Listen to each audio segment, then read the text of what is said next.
reported today in The Verge. New trailers, Christopher Nolan's Tenet, Top Gun, Maverick, and more. Alright everyone, it's time for Star Wars. I'm writing this before I've seen the new movie, so instead I'm going to write about The Last Jedi, which I think did some very smart things to set up this film, even if it may have also made life a little trickier for JJ in other ways, too. The smartest thing The Last Jedi did for the trilogy was kill off Snoke, an empty plot device, and set up Kylo Ren as the ultimate villain. The absolutely palpable tension between Rey and Kylo, and more broadly, their shared battle between light and dark, gives the story a core worth caring about. The trilogy is all about these two people, even if, the entire galaxy is at stake too. Trailers suggest the Rise of Skywalker brings in a new ultimate villain, and I question whether that's the right decision. What I think makes things trickier is how The Last Jedi ends. It's fully open for Abrams to take where he'd like.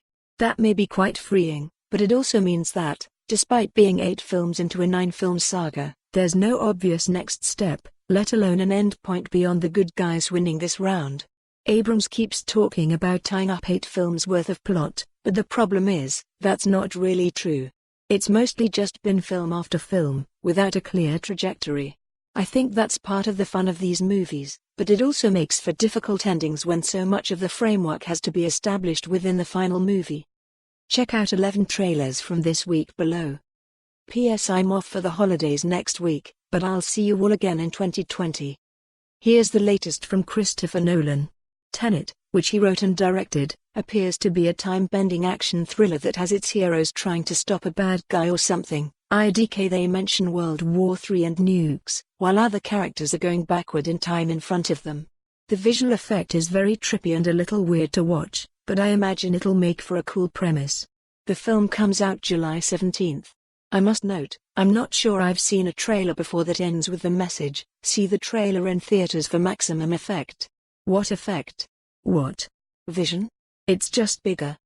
I didn't realize this when the first trailer for 1917 came out. The entire film is presented as if it were a single unbroken shot. Long takes are an effect that can easily be misused, but I get the impression that it makes a lot of sense here. The film is about 2 soldiers racing across France to deliver an urgent message about an impending ambush, and the unbroken shot should play up the impact of that ticking clock. It comes out January 10th. I don't know that I've ever seen a trailer quite like this. The new trailer for Top Gun, Maverick is basically just a triumphant dose of nostalgia. 2 minutes for more on this story, visit the news article link.